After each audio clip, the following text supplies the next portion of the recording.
That was part of what he informed her, and included symptoms such as nausea, vomiting, dizziness, and also because of a closed head injury, that it could also have internal bleeding to her brain and could cause death, which is why he recommended that she go to the hospital. I don't intend to elicit all of that. Quite frankly, my intent was to limit it to simply that the risks are up to and including bleeding in the brain and death, and was limiting it to that. I didn't intend to go too far down this road, but that's where I intended to stop. And I think it's allowable under Rule 701, as it is an opinion that is rationally based on his perception. And it's helpful to understand the witness's testimony because, again, he's the paramedic responding to the scene. He is checking her, and part of his analysis of her is to check all of her symptoms, all of the potential dangers to her from what he is told by her.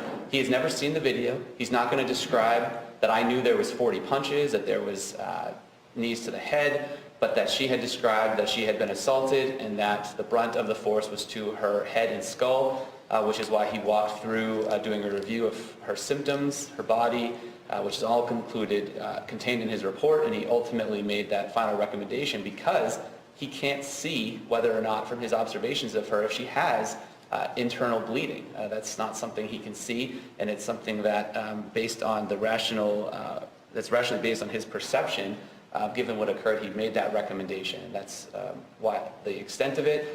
I'm not going to get into blunt force trauma, the force, talking about his opinions or conclusions, simply that based on what he had been told, that she had been struck in the head multiple times, he advised her to go to the hospital because he can't tell if she has internal bleeding on her brain, which could lead to death, as one of the potentials. There could be a number of potentials, but that's just obviously the most extreme. Your Honor, as I mentioned in chambers, we would object to that. It's clearly expert testimony. This person is not just a member, a lay person. He's a paramedic. He's got some level of training in medical care, although we don't know what that is because he's never been noticed up as an expert. We were never given a CV. We were never told he was going to be offering an opinion that this injury could potentially result in death. It's not in his report. We haven't had any opportunity to depose him. We haven't, because no opinion was offered, we didn't get a countervailing opinion, or at least explore the possibility of one. The language in his report simply states,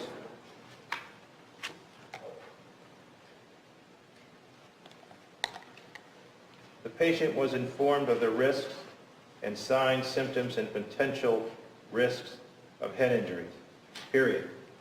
It never elaborates on what those are. Those are beyond the kin of the average juror, and therefore they're subject to expert testimony.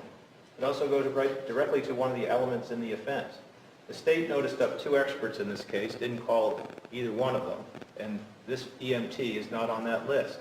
That, again, is a negative, by negative inference, I'm assuming that the state, and with appropriate reliance, the state is going to simply stick to the 4 corners of this report and not get in expert testimony beyond that was never disclosed to us. We're past jury selection. This is the last witness in the case. We're going to close today. And this is the first I hear that they want to have an expert witness, someone who's trained in the medical field, testify that there was a risk of death here. It's inappropriate, it's highly prejudicial, and it violates the rules of pretrial discovery, indicating that they have to provide notice of experts, including what they're going to testify to, the basis of their opinion, and their training. And then I would have an absolute right, because it's a felony case, an absolute right to depose that witness, and we would have done that in this case.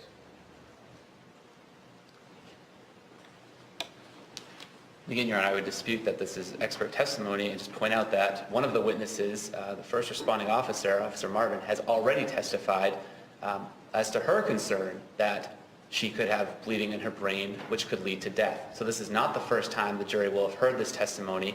It will be limited in its scope, and it's, again, related to a 701 opinion that's rationally based on his perception at the time. And it's included in his report.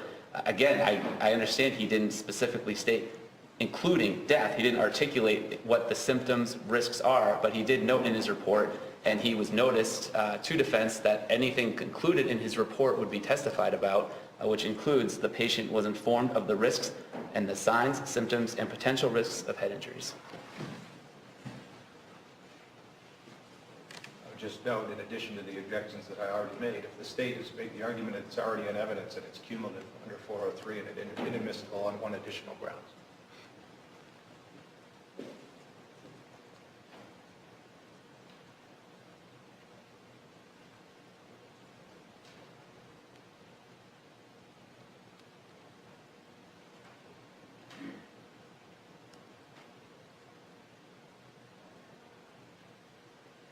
All right, after considering the arguments of counsel, I will allow the EMT to testify that he advised her to go to the hospital because of the symptoms she was demonstrating indicated a potential closed head injury.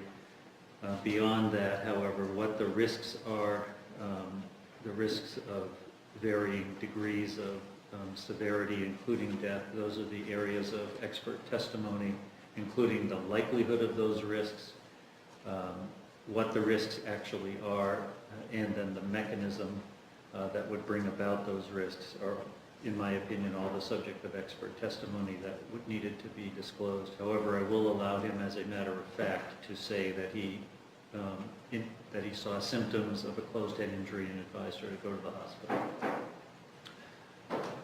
All right. Now, on the jury instruction issue, with respect to the risks, I've read and studied Fisher. The Supreme Court did uphold the trial court's use of what appears to be an instruction that tied the risk, the recklessness risk, to the risk of death. The Supreme Court said that that instruction was acceptable and adequately conveyed the state of the law.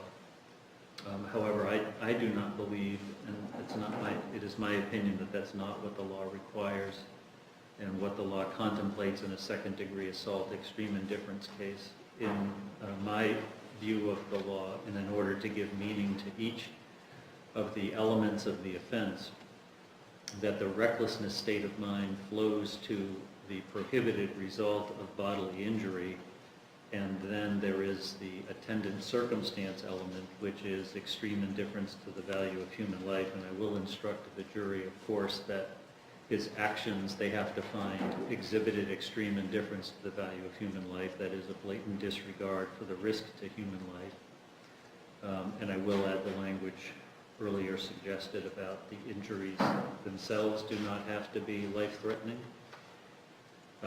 But I am going to draw that distinction in the risks. So, Attorney Durkin, do you want to make further record on that? Because this was mostly done in chambers. Yeah, well, yes, Your Honor, thank you for the opportunity. One is we have submitted a proposed instruction, which I believe follows what State versus Fisher lays out, the 2013 case, that the risk in regard to recklessness, that is the being consciously aware and disregarding a risk, is the risk of death, and not just the risk of bodily injury. That's what Fisher says. Fisher is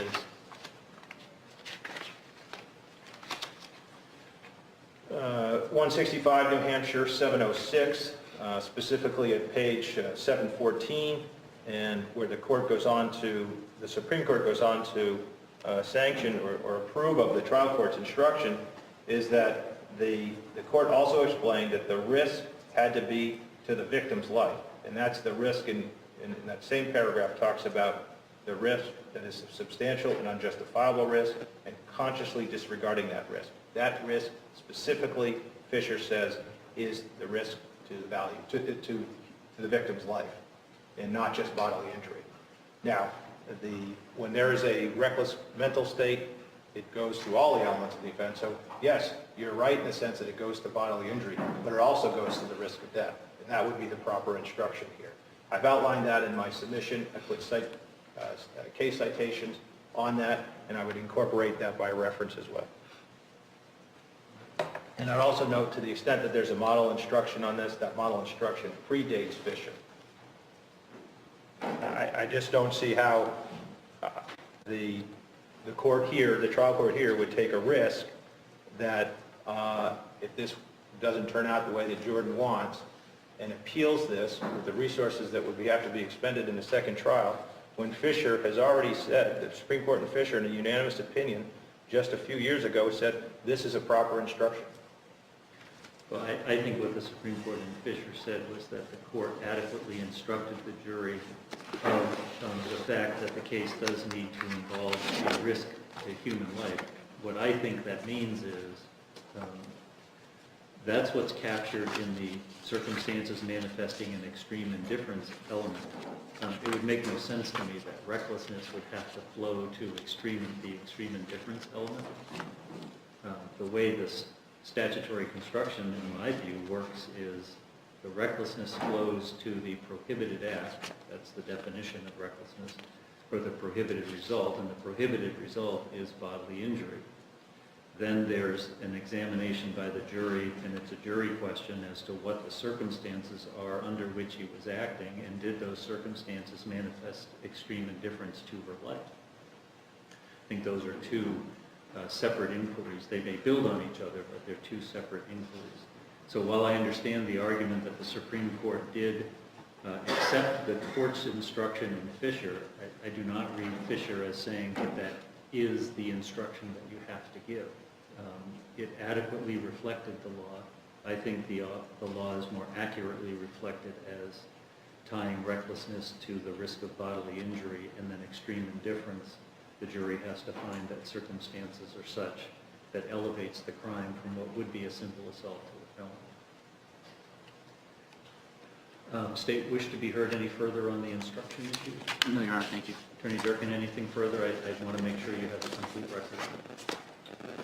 No, Your Honor. All right, thank you. Judge, I would just have one question. I believe your exact quote was that you allowed the EMT to testify that he advised her because of the symptoms of a closed head injury that she could go to the hospital. Am I allowed to ask him what a closed head injury is, just so the jury understands that? One of you had the report and showed it to me earlier. I don't remember exactly what he said, but I thought he talked about the symptoms of a head injury is what he examined and told her because of those symptoms she should go to the hospital and the risks associated. The quote is that the patient was informed of the risks in signs, symptoms, and potential risk of head injury.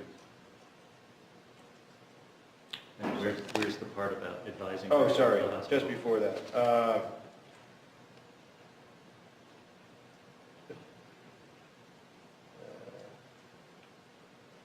She denied vision changes, nausea, weakness, dizziness, something I can't read, dizziness and numbness, unable to describe the intensity of her headache at this time.